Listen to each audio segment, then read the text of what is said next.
That way we have a backup just in case. It's preparing to live stream the meeting. Here we go. Setting up the meeting.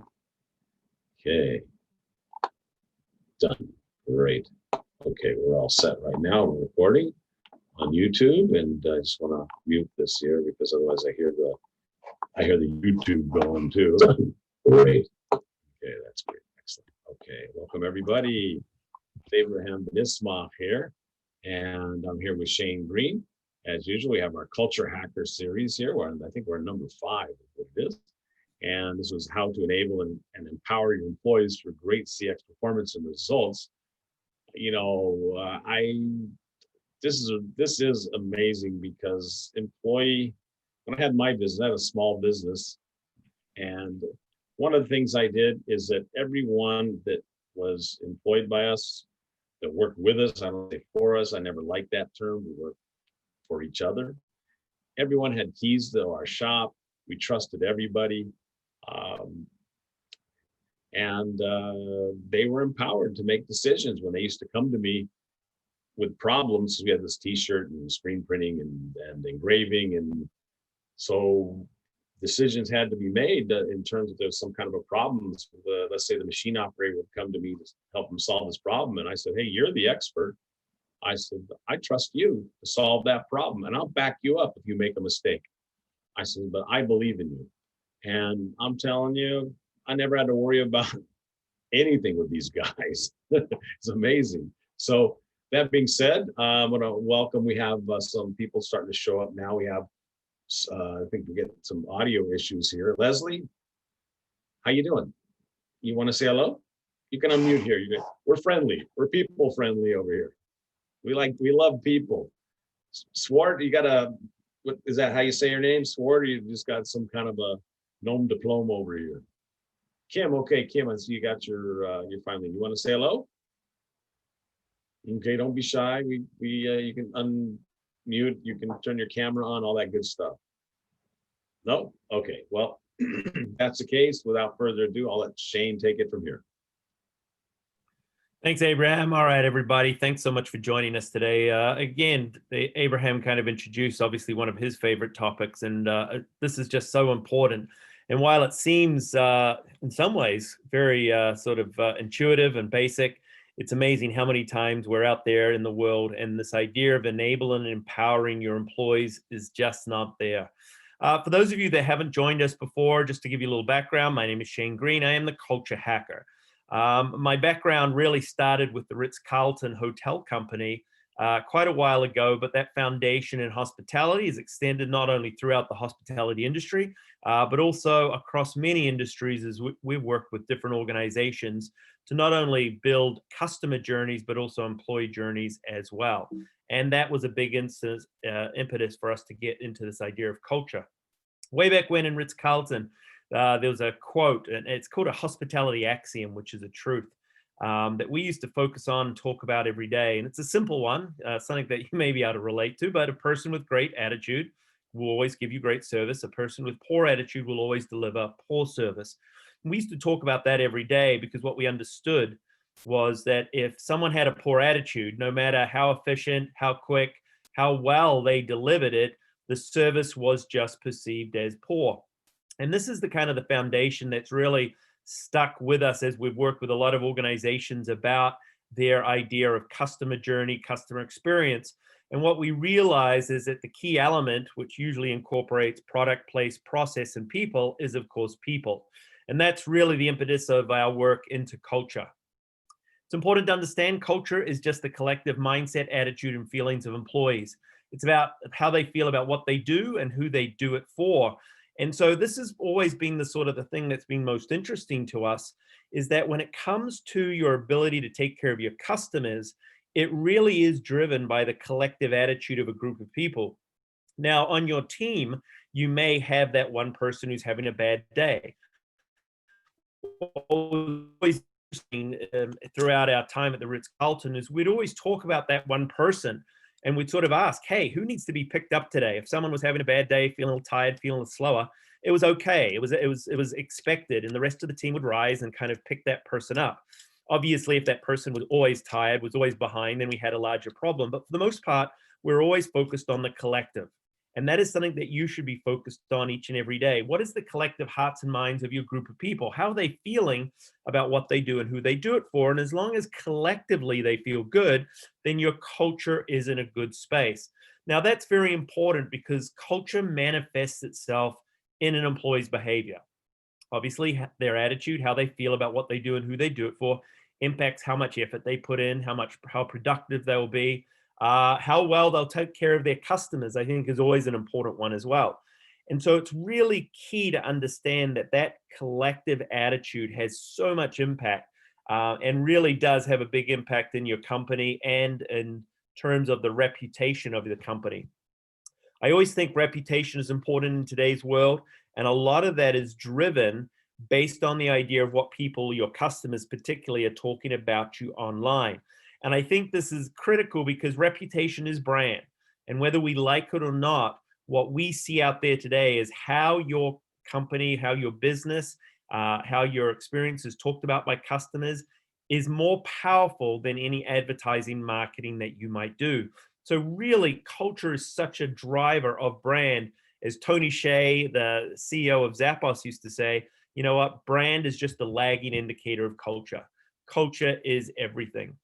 And it's important to understand that culture is defined by a variety of mechanisms, activities, and managers that can have an impact on an employee while they're at work. And so through our research and over the years, we have found that there's about a dozen different mechanisms that influence culture. And what we've been doing throughout our culture series here with Abraham and the team is we've been kind of touching on these. We started with the idea of leadership. We talked about values, selections, onboarding, and now we're getting into the idea of feedback and coaching and enablement and what performance is all about. And that's important because that is the mechanism we're going to talk about, which is an enabling and empowering performance. So I want to start with this really simple idea. Mahatma Gandhi, as I said, it has probably graced us with many quotes and ideals and insights over his lifetime. What he did was just so powerful. But I think one of the most powerful things that he ever said was probably the most simplest. To lead is to serve.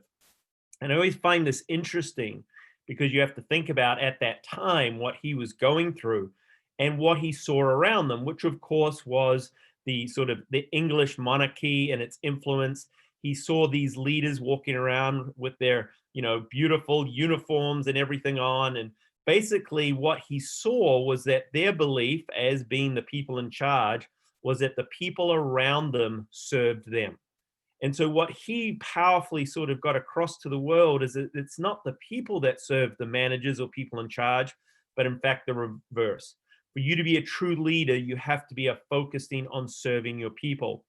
And that was where this idea, obviously, of servant leadership sort of came out.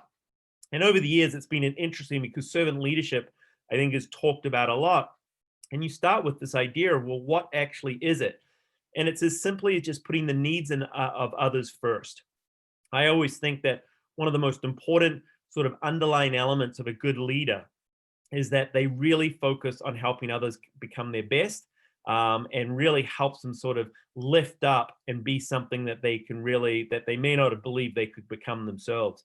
And so I think this is a sort of a philosophy that really is the foundation of enabling and empowering others, is that you really want them to be the best. And as I said, it's obviously so important because it just creates that situation of high performance. And for any organization today, elevating performance, I think, is absolutely critical. And this is how you set that up. Hopefully, if you join us back for our next sort of series or our next webinar, you'll hear us talk about feedback and coaching, which is once you've got people at that level, how do you then kind of get them to take that next step? But for now, just understand that if you want your teams to perform, you have to think about what do you need to provide them as their manager, as their leader, to be successful. And I think that's what the setup is today, because that leads us into the idea of enabling and empowering. I want to make sure that we sort of understand is that as we've seen, to empower someone, which is really, it's a hot button. People talk about empowerment a lot. What I always say is that before you can empower someone, you need to enable someone. You need to make sure, as I sort of say here, that it's about to inspire someone or something to do as you would like. That's what enable means. That's the dictionary definition. So to keep that in mind, how do you enable your team? How do you inspire someone to be or do as you would like? And I think that's the piece that I always start with. And we've done a lot of work over the years with a lot of different organizations. And there's kind of four things that we keep coming back to. As a manager, those that are really good at enabling their team, provide them with information, tools, training, and support. And I think those four elements have to sort of always be a focus for you as a manager. Asking yourself, does my team have the right information, the right tools, the right training, and my support to be successful? Those four elements come together and develop what you call enablement. And so I would like to kind of just take a few moments to kind of think about that. And I challenge you to think about, what are you doing today? And are you doing enough to enable your team? Let's start with this basic idea of information. You know what? It's one of those things that managers in the past have often sort of, defined their position by the amount of information they have. And as a result, they can be very guarded with the information, because as the sort of person with all the information, you kind of elevate your importance into the business. I would say that one of the most important traits I see in leaders is their willingness to give information out. They make sure their team has all the information they have. And I love this quote by Jan Carlson from CEO SAS Airlines. Just remember, an individual without information can't take responsibility. Keep that in mind. If you're not willing to give them, how can they be responsible for their performance? But an individual who's given information cannot help but take responsibility. And I think this comes back to the belief in human nature a little bit. Believe that your people will do the right thing. Abraham talked about it a little bit in the beginning there, that when he was willing to give his people responsibility, he never had to worry about them. Well, it starts with having the right information. Do they have the right information about the operation today? Do they have the right information about the business, company, and what they do? Always ask yourself, does my team have the information needed to perform at their best? The next one, I think, is tools. There's nothing that frustrates frontline employees more than not having the tools to take care of the customer. We've gone, obviously, throughout hospitality industries, but we've worked with airlines, automobile.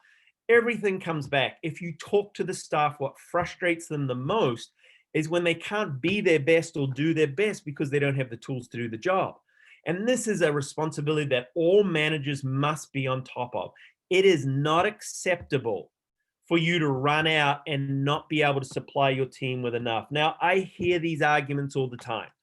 Managers will give up all the excuse, and usually it comes back to blaming whoever's in charge of the finance, didn't sign the purchase orders, it was the company who didn't deliver on time. I've heard it all. I get it.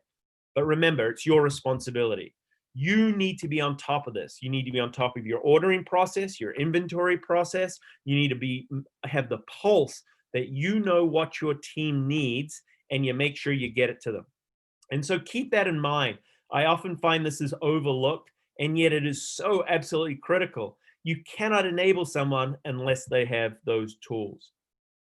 Obviously, the next one we talk about is training. Now, if you're here sort of last week, you would have heard us talk at length about the fact that, you've got to set up your new employees, onboard them, give them the necessary training. We actually talked about the different elements of a great training program. So if you want to sort of learn more about that, we can send out there's copies of last week's webinar or a couple of weeks ago's webinar, which really went into depth quite a bit. But you have to be able to answer the key questions of training. What is trained? Where is training? Who is training? When is training? And of course, how do you get feedback from it? So take a moment to check that out. But I think not only when people start off in the organization, I think it's really key as well that there's ongoing training, which means as the manager and leader, always think about what are the little tweaks and the additional training that will help your people to get their best. And I always think, and I love this quote from Henry Ford, the only thing worse than training your employees and having them leave is not training them and having them stay. keep that in mind. Always think about what is it that the training that is needed to help them be successful. And I'll tell you that training and learning is an ongoing piece. It doesn't just stop and start when someone just begins in your organization. So ask yourself, what training are you delivering? And then the final one I always think about is the support. The employees need to know that you support them. I would say that this is probably critical in enabling them, but also critical as you start to think about empowering them. You know what? The key is to understand that you have their back. To do this, you've got to be sort of get out of the office. You've got to sort of be there to work alongside them, and you've got to let them know. You know what? I love this quote: anyone can support a winning team, but to stand behind a team to defend it when it's down and they really need you, well, that takes courage. That's what I call leadership. And so how have you demonstrated your support for your team? Have you stood up for them? Have you got their back when a customer was tough or not compromising? Think about those moments. When did you support them? And I will tell you, this is one of the things that while you may think you support them, ask your employees what they think of that support, because it often comes from two different levels. So to enable, to get your people to do what you want them to do, remember, get them the information on a daily basis. And remember, that information must be delivered in the method that your employees prefer. Make sure they have the tools to do the job. Make sure you're checking every day at the end of every shift. What tools do you need for tomorrow? What have you run out of? What do you need? Your job is to get the tools and resources there at the right time, every time. Training, always check. What are the skills that are constantly evolving that we need to get better? Where can we put that training? And support them. Make sure that they know that they have your back, or that you have their back. With those four things, you enable. And I can't tell you how important this is if you're really serious about performance and delivering the results that are needed. But the thing that you have to understand is that once you enable your people, you've done all these four things, then the key to being a successful leader is to get out of their way. And I mean this with the most love, but get out of their way, because that's where the next part comes in, which is empowerment. And this, I will say, is become sort of something that is quite difficult, because the one thing that managers have a hard time doing is getting out of the way. They want to feel important. They want to feel like that people need them. I get it. But I will tell you that the best way for you to become indispensable as a manager and leader is to become dispensable to your people. Meaning, the old adage, we really know how well you are as a leader, not when you are around or not when you're there, but when you're away. Does the operation, do your people perform just as expected? So keep that in mind. Get out of your people's way. Now, that doesn't mean that you don't turn up, as we'll talk about in the next webinar. When it comes to feedback and coaching, you get in the operation, you get out of the operation. But empowerment really becomes kind of the ultimate litmus test, I believe, for you as a leader. Because empowerment is about allowing someone to have control over what they do and the decisions they make at work. And this is important, that they feel they have some control. That doesn't mean you don't sort of have guidelines that they cannot come to you. But when someone feels they have some sort of control, then the responsibility that they feel to the business elevates tremendously. They also want to perform better for you. So that's a critical piece. And again, I go back. Control is the hardest thing for a manager to give up. In fact, if you think just about the word manager, if you look at the true definition, management, or the definition, has the word control in it. And that is why that I often say management is needed to a certain degree, because there is always some control, some planning required. But leadership, which is that ability to empower and let go and to develop people to be their best, is why that I focus on and talk about that so much. So again, understand, empowerment is your ability to give your people some control. Now, why is that important? Well, hopefully that when people feel in control and important, they just feel good about what they do. They deliver better service. They'll have ownership on the customer and the business. When they have some control and they're allowed to make decisions, they grow. In fact, that is the first step that they often take into leadership, is when they get to make those first decisions. And make sure that you understand that leadership is not something about a title, but leadership is something that you have at all levels of the organization. One of the things that I thought was interesting, I just did a program with a group, and one of the things that we were working on their values, and one of the things they felt very strongly about was that leadership was one of their core values. And the reason was that they truly believe, just as I do, that you do not need to, a leader does not need to have a title.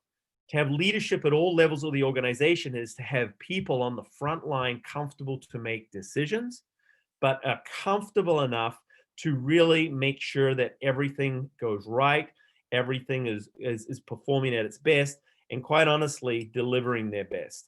So empowerment for me just covers so many elements. It's the ultimate truth.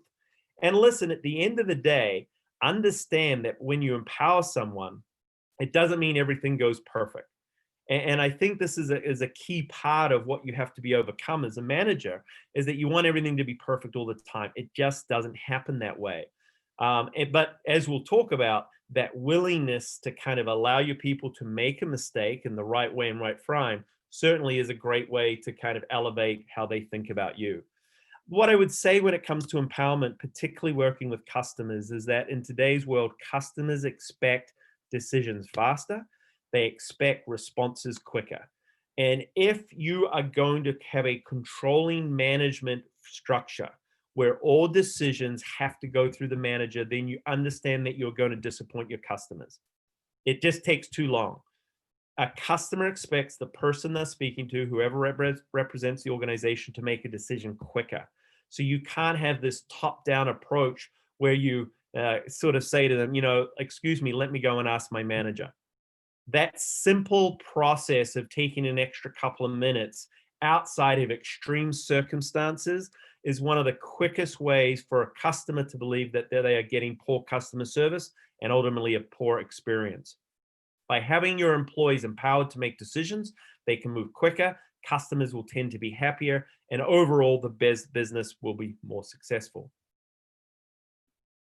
When it comes to this idea of empowerment, I always go, well, what do you need to be able to empower an employee? Well, you need two things. First of all, you need an employee who's willing to make decisions, and then a manager who's willing to give up control. Both of those things are critical to this. I think the thing that often gets caught up is the employee willing to make decisions. I've talked to many managers who firmly believe that their employees do not want to make decisions. And I would say I agree, but you've often got to think about how that situation was created.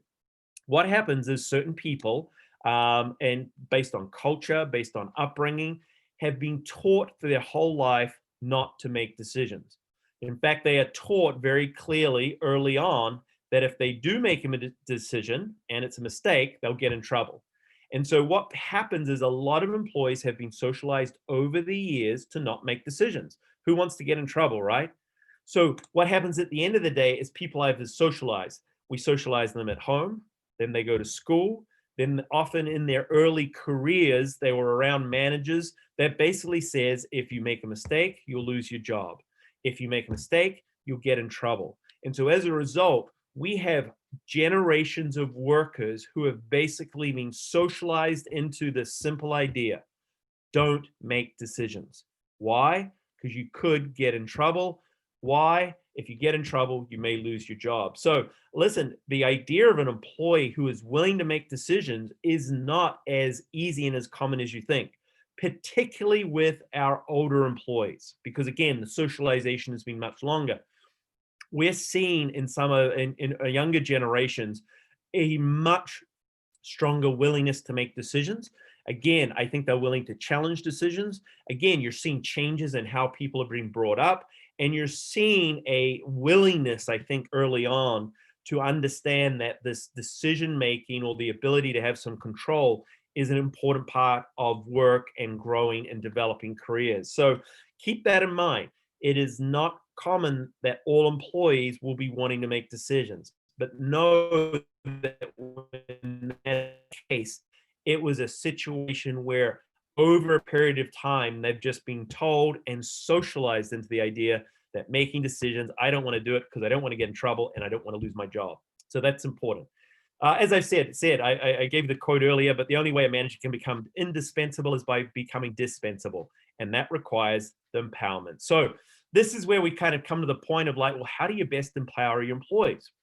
How do you do that? Because not all employees want to have that. So here are my important points to keep in mind. The quick things you can do as a manager. First of all, when employees come to you with questions, be willing to take some time. In a very busy operation, the easiest thing for you to do as a manager is to just answer your employees' questions and move on. Obviously, it's the easiest thing. What you want to be able to do as a manager is take a moment and turn the question back to them. What do you think you should do? What do you think the answer is? Be willing to take that one extra step. And it's amazing that that one step completely changes the dynamic of empowerment. So, employee comes to you, what should I do, boss? Take a moment, stop and say, well, what do you think you should do? Now, here's the real key to this. Whatever answer they came up with, even if it's not exactly perfect or exactly what you would do, your best way to give them comfort and confidence in making decision is to say, great job, that's correct, go and do it. Now, it might not be exactly perfect. You've got to be willing to live with that. But if they give you the answer and then you say, no, that's completely wrong, as I sort of said, it completely kind of loses some of that little momentum you started to create. Be willing to highlight, you know what, you are right, or, hey, that's a really, really important. I think that's part of it. Maybe there's something else you should think about. So maybe there's another step. But the important thing is what they come up with, that you give them confidence, one for effort and one for the fact that they were, whatever amount of sort of how far they got in terms of being right was sort of recognized by you. Now, so that's the first thing I can urge you to do. You want to empower your people?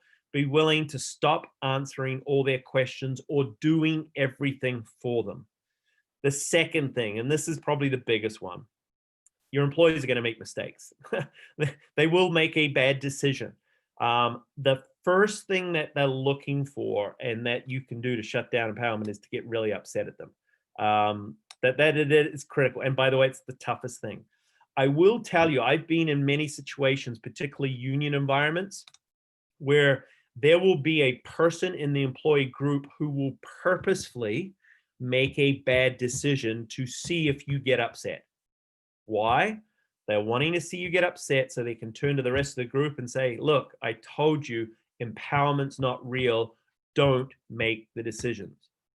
How you respond or react when a mistake is made is probably the single most important moment in your ability, particularly to get those that have been socialized not to make decisions, to make decisions. You cannot overreact. I can't tell you that more. If you get angry, you get frustrated, you freak out, jump upside down, you will have lost any chance of getting your team to make decisions, because that's what they're used to seeing in their past life. Parents, teachers, early employees freak out.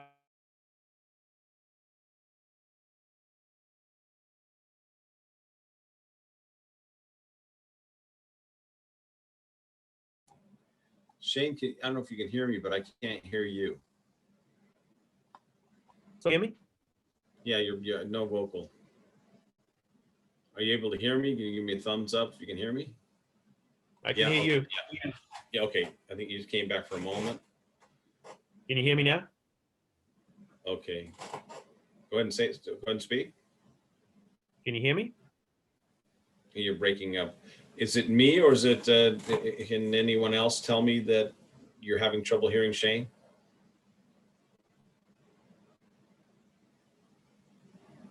Can everybody hear me?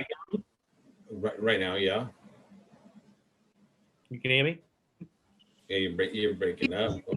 Okay. Yes, that you can hear him, or yes, you're having trouble hearing? Yes, we can hear him. You can hear him. Okay, so it must be on my end then. Thank you. Okay, so as I sort of said, let's, so great. So let's just kind of go back. As I was saying, think about that with the employees. Don't overreact when they make a mistake. It's tough, but it's critical to this. The thing that you want to make sure, and this is what I've learned over the years, makes help, is that you can praise attitude and effort. Even though they might have made a mistake, always find the fact that someone made that choice. And listen, it obviously, if it's something that is significant, then it obviously warrants you to probably react in a different way, but not in front of your employees. But I would tell you, learn to praise effort and attitude. Now, this comes back to an important part of empowerment, which is empowerment's not an unlimited ticket to just making any decision they want. The smartest managers will provide guidelines on how to make the best decision. It's kind of like trainer wheels on a bike. So one of the things that I've learned over the years is that when it comes to empowering people to make decisions, making financial compensation for things, start small, start with baby steps and build up to that so that if any mistake does happen, it is not so drastic that it can alter or damage the business. So think about the guidelines, build up to it. It's kind of like a degree in decision making where you start off with 2 or 3 decisions and you start growing into that over a period of time. And then the other part that I would add with the guidelines is teach your employees financial understanding. This for me was a really important, and something that they did really well at the Ritz-Carlton was all employees were taught about the cost of goods, the cost of mistakes, the cost of business. And so there was a heavy emphasis on financial understanding of how much to give away. There's a thing in the financial world that we talk about is perceived cost versus actual cost for customers. When a business provides a goods or services to a customer, there is the actual cost, say it cost you $5 to deliver something, and then the perceived cost, which is what the customer pays for it, say it's $20. Make sure there's an understanding of that, because I find that's very, very important. Even though they might have given a customer something worth $20, it only costs $5. At the end of the day, not such a big deal. However, in other situations, particularly when they use third-party vendors, if it's costs you as an organization $100 and you're only able to sell it to a customer at $110, obviously the difference between perceived and actual cost is not a lot. So we do a lot of that, and we highly recommend that when you're talking about empowerment to your employees, teach financial understanding and responsibility, teach them about actual costs. And I think that what we've found out over the years is that when you do this, one, you're giving employees, again, this information, but more importantly, they will be more meticulous and they will be tougher on giving stuff away than anybody else, because again, they feel that responsibility. So these are some really important lessons that I want you to think about as you think about this idea of employment. It starts with turning questions back on your employees rather than giving them all the answers. It really comes to the fore when mistakes are made, but mistakes can be minimized by starting with guidelines, putting trainer wheels on in terms of decision making, and then helping and making sure that your employees understand financial responsibilities. At the end of the day, what I think is most important is, and I love this quote, never tell people how to do things. That's something that we as managers probably do way too much of. And I would urge you to think about them. Tell them what to do, and they will surprise you with their ingenuity. Tell them what to do, but the idea is let them work out how to do it. And notice the difference, what versus how. If you keep telling people how to do it, that's what's called micromanagement. Set the goal, set the outcome, be clear about the outcome, and then be willing to give them the opportunity to have that control, that empowerment in how work gets done. So that's about enabling and empowering performance. I find that this is a critical step into not only elevating performance, which we'll talk about in the next webinar, but it's absolutely critical in terms of how your employees feel about what they do and who they do it for. We've just conducted some research in a large series of hospitality organizations to get a feel about what it is by generations, what they think is extremely important in terms of careers being challenged and really enjoying what they're doing. And the thing that keeps coming back is this idea of enablement and empowerment.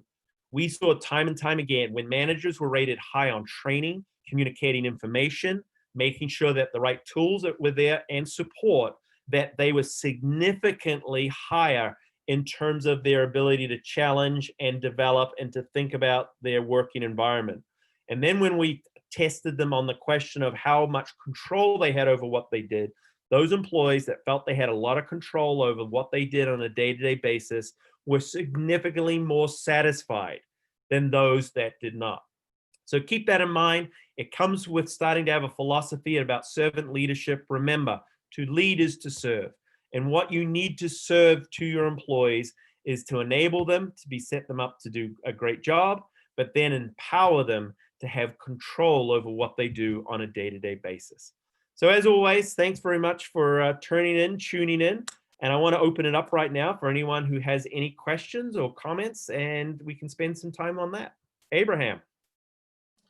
All right. Well, yeah, that's amazing. Like I said earlier, that's one of my, one of my favorite parts of the business is the employee empowerment. And it's that's why you hired the people in the first place, to do a job that they know how to do and they're trained to do it. And they are the experts in that, no matter what that is. And you shouldn't have to manage them. You just have to tell them what to do, what you need done, and then they will do it, and they'll do a great job if you will let them. Otherwise, why'd you hire them in the first place? So, and I think that when, like what you were saying, is that when you give them your trust and you respect them for who they are and why you hired them, they'll return back manyfold. You get a very big return in that investment that you made in them. So, Kim, would you like to make any comments here? This is where you can unmute yourself and you can bring your camera on board. We like to be able to open the discussion up and make it more of a discussion as a share. We like to share things and learn from you too. Cheryl, you have something that you'd like to contribute? Leslie? Okay.